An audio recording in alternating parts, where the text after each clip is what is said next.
दिनेश जी। ठीक, मैं आता हूँ अधीर जी आपके पास। सॉरी बहुत देरी हो गई और अ, हमारे फीड भी काफ़ी लंबी-लंबी हुई हैं। तो अधीर जी, आपने सभी विद्वानों की बात सुनी।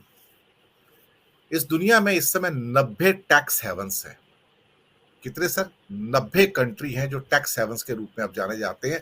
ये 30 से स्टार्ट हुए, फिर 70 हुए और 90 हुए। मैंने काफ़ी विस्तार से इसकी रिपोर्ट की है, करीब बड़े लंबे बहुत बड़े इसके ऊपर मैंने एपिसोड्स किए हैं, अभी रिसेंटली आए हैं। दुनिया का कोई ऐसा देश नहीं है जहां पर करप्शन नहीं है, इंक्लूडिंग जापान, ऑस्ट्रेलिया और अमेरिका सर, भारी मात्रा में। और चाइना भी बहुत करप्ट है, रशिया भी बहुत करप्ट है। मोदी जी के दो मेन मुद्दे थे, भ्रष्टाचार और आतंकवाद। ना भ्रष्टाचार समाप्त हुआ, ना आतंकवाद समाप्त हुआ। लेकिन जैसे जैसे चुनाव नजदीक आते जा रहे हैं, ये दो भूत फिर से बोतल से बाहर आ रहे हैं, दिखाने के लिए कि देखो भ्रष्टाचार का अंत कर दूंगा और आतंकवाद का अंत कर दूंगा। अभी 20 जवान हमारे एक महीने के अंदर शहीद हुए हैं, 10 छत्तीसगढ़ में और 10 कश्मीर के अंदर, 5-5 के 2 बार में। ये कालाधन किसने पैदा किया सर? ये जो सारा पैदा हुआ है, मैंने एक चर्चा की थी शायद 2-4 दिन पहले, पिछले हफ्ते, कि गोल्ड के ऊपर 18.5% ड्यूटी लगा के ट्रायंगल किसने क्रिएट किया? ड्रग्स का, हवाला करेंसी का और गोल्ड का स्मगलिंग का? इस सरकार ने। तो अंडरवर्ल्डकरण या माफियाकरण किसने किया? इस सरकार ने। और तो सबसे ज्यादा काला धन किसने पैदा किया? इस सरकार ने। और ये सरकार उसी काले धन का अब सर्जिकल स्ट्राइक कर रही है। यानी कि ढोंग देखिए, पाखंड देखिए, आडंबर देखिए। मैं आपकी टिप्पणी चाहूंगा। और दूसरी बात, आप कैश को क्राइम में कन्वर्ट नहीं कर सकते। Cash is not crime. अगर आपकी जेब में 2000 नोट पड़े हैं या 50,000 नोट पड़े हैं, कैश रखना क्राइम नहीं है दुनिया में कहीं भी। जितने डॉलर अमेरिका में हैं, उससे 6 गुना डॉलर बाकी दुनिया के अंदर है, कैश के अंदर सर। अधीर साहब। हाँ बिल्कुल दिनेश जी। आप देखिए कि 6.5 साल पहले उस दिन 8 नवंबर की रात को क्या कहा गया कि जो नए नोट आएंगे और जो डीमोनेटाइजेशन है, नई करेंसी आएगी, इससे जो है आतंकवाद कम हो जाएगा, भ्रष्टाचार कम हो जाएगा, मनी लॉन्ड्रिंग कम हो जाएगी, टेरर फंडिंग कम हो जाएगी। लेकिन कल रात के बाद कुतर्क दिए जा रहे हैं कि जो 2,000 रुपए का नोट था, इससे भ्रष्टाचार बढ़ गया था, टेरर फंडिंग बढ़ गई थी और ये सारी चीजें बढ़ गई थी, इसलिए 2,000 रुपए का नोट अब हटाया जा रहा है। हमें वो भी दिन याद है जब 8 नवंबर को इस देश के शहंशाह ने कहा था कि ये जरूरी है इस देश के लिए, लेकिन उसके अगले ही दिन 9 नवंबर को राहुल गांधी ने कहा था कि आग अगर 1,000 रुपए का नोट इकोनॉमी से हटा रहे हैं और 2,000 रुपए का नोट ला रहे हैं, तो ये तो एक अनपढ़ आदमी भी समझ सकता है कि काला धन रुकेगा उससे, कि काला धन की जो जमाखोरी है वो बढ़ेगी।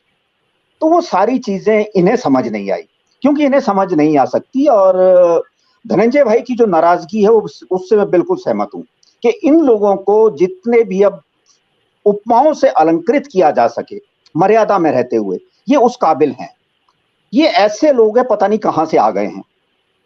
इन्हें मतलब जैसा अभी देश पांडे जी ने कहा कि वो एक अर्थ क्रांति वाली टीम आ जाती है, बैठ जाती है इनके पास। गांव में एक अनपढ़ प्रधान है, उसे कुछ पता नहीं है, उसके पास कोई भी आया, कोई भी, उसने वही चंबे का सिक्का चला दिया।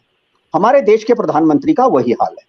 इनके पास कोई भी आता है, कोई भी इनके पास कुछ फेंक के चला जाता है, या तो उसे स्वीकार कर लेते हैं, या फिर जो इनके अपनी निकम्मापन है, जो जहां भी ये नाकाम होते हैं, फेल होते हैं, और जिसका हल्का सा इशारा अभी सुनील जी ने भी किया कि मुद्दों से भटकाने की कोशिश तो नहीं है, कि जो कर्नाटक में इनकी हार हुई है और जिस तरह लगातार अब ये हार रहे हैं, उनसे देश के लोगों को इस तरह नोट, क्योंकि देखिए जो इकोनॉमी है, अर्थशास्त्र है, नोट है, वो इस देश के हर नागरिक से संबंध रखता है। थोड़ी सी भी कहीं चीज हो तो आदमी अपनी इकोनॉमी और आसपास की इकोनॉमी को देखकर उसमें इन्वॉल्व होता है। तो कहीं ये जो 2,000 का नोट है, ऐसे समय पर ये फैसला तो नहीं लिया गया कि जो कर्नाटक में इनकी हार हुई है और आने वाले, देखिए अब 30 सितंबर तक का दिन इन्होंने तय किया है, और हम सभी को पता है कि नवंबर में दोबारा से 3-4 राज्यों में चुनाव है। तो इस देश को इस तरह भटकाए रखो, आने वाले दिनों में भी, अभी हमने जैसे कल शाम 5 बजे के बाद देखा, हल्का सा मैं आउट ऑफ ट्रैक हो रहा हूँ, कि एक जब हमारी सुप्रीम कोर्ट उठ जाती है कल शाम को, पिछली शाम को, तो उसके बाद ये अध्यादेश लेकर आते हैं। तो इस तरह की चीजें, जिस तरह के ये फैसले लगातार ले रहे हैं, ये इस देश के जनमानस को भटकाने की कोशिश है। इनका कोई भी फैसला आप देख लीजिए, इस देश की वित्त मंत्री है, उनके जो पतिदेव हैं, वो इस देश के प्रधानमंत्री को नालायक कह चुके हैं। और अंग्रेजी की भाषा में उस शब्द का मतलब नालायक ही होता है। जब इस देश की वित्त मंत्री का पति इस देश के प्रधानमंत्री को नालायक कह रहा है, तो हम सोच सकते हैं कि इस देश का प्रधानमंत्री कितना समझदार है। इस देश का प्रधानमंत्री वो प्रधानमंत्री है कि जो भी फैसला लेता है उसके बाद या तो वापस लेंगे या कोप भवन में चले जाएंगे। आप पिछले सारे फैसले देख लीजिए, इस मुद्दे से हटकर थोड़ा सा है, किसानों से संबंधित जो फैसला लिया उस पे उन्हें बैकफुट पर जाना पड़ा। आज तक इस सरकार का पिछले 9.5 सवा 9 साल में ऐसा कौन सा फैसला है जिसने इस देश को कहीं सही दिशा में ले जाया? सुनील जी यहाँ बैठे हैं, धनंजय जी, देश पांडे जी, आप खुद इंडियन रेवेन्यू सर्विस का इतना लंबा टेन्योर देख कर आए हैं कि इकोनॉमी में ही देख लें अगर हम, तो अर्थशास्त्र में इस 9.25 साल में इस देश के जो डॉलर की कीमत है, डॉलर कहाँ पहुंच गया है, इन्फ्लेशन कहाँ है, देश में जो राष्ट्रीय सुरक्षा का मसला है हम देख रहे हैं, घर के अंदर जो इंटरनल प्रॉब्लम्स है, छत्तीसगढ़ हम देख रहे हैं, J&K हम देख रहे हैं, देश के जो सरहदों पे है, चीन में डोकलाम हम देख रहे हैं, कभी हम अरुणाचल देखते हैं, कभी लेह में देखते हैं। आर्थिक मोर्चे पर हम असफल हैं, विदेश नीति के मसले पर हम असफल हैं, कृषि क्षेत्र में हम असफल हैं। हम ऐसे कौन सा क्षेत्र है जहां पर मोदी जी इस देश को जो कहते हैं कि इस देश के सबसे गुणी प्रधानमंत्री हैं, और जैसा भी आपने जिक्र किया कि मीम्स कल से लेकर चल रही हैं कि जो पिछले 9 साल में अपना चलाया हुआ नोट नहीं चला सका, वो हिसाब मांग रहा है कि पिछले 70 साल में इस देश में क्या किया या क्या हुआ। तो साफ सी बात है दिनेश जी कि इस देश के प्रधानमंत्री को या तो प्रधानमंत्री सामने आए, जवाब दे कि मुझसे ये गलतियां हुई हैं, मैं नालायक था, या मुझसे नालायकियां हुई हैं, मैं समझ नहीं पाया था, और मैं कहीं ना कहीं मुझे वो राजनीतिक ज्ञान नहीं है। और केजरीवाल जो सवाल उठाते हैं, हालांकि मैं केजरीवाल से सहमत नहीं हूं, लेकिन केजरीवाल हर बार जो इस बार भी उन्होंने चीज उठाई है वो बात सही है कि हमें थोड़ा सा ज्ञान, थोड़ा सा पढ़ा लिखा, थोड़ी सी समझ जरूर होनी चाहिए, कम से कम राजनीतिक दृष्टि से भी, और देश को चलाने की, एक जो सिस्टम को चलाने की समझ है वो जरूर होनी चाहिए। और पिछले 9.25 साल में इस देश ने बिल्कुल नहीं देखा कि इस देश के जो प्रधानमंत्री है उन्होंने अपनी ऐसी कोई समझ दिखाई हो, और मैं ये बिल्कुल मानने को तैयार नहीं हूं, और यहाँ पर जो भी लोग हैं ये भी मानने को तैयार नहीं होंगे कि ये रिजर्व बैंक ऑफ इंडिया का अपना इकलौता फैसला है।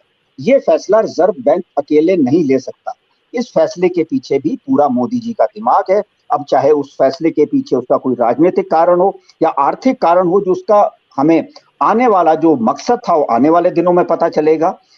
लेकिन ये तय है कि ये सरकार ऐसा कोई भी फैसला दिनेश जी नहीं ले पा रही है जहां से लगे कि ये देश किसी दिशा में जा रहा है, अंतरराष्ट्रीय पटल पर इस देश की छवि कहीं सुदृढ़ हो रही है। हमें कहीं भी ऐसी कोई चीज नहीं दिख रही है, और ना ये सरकार कहीं कोई ऐसी चीज रेखांकित कर सकी है, ना दिखा सकी है कि हम कहीं भी सफल रहे हैं। तो ये सारी चीजें जो हैं, और इस सरकार के अंदर जो कुछ करने वाले लोग हैं, जो कुछ कर सकते थे, उन्हें, उनकी क्या हालत इस सरकार में हुई है, ये हम सभी जानते हैं।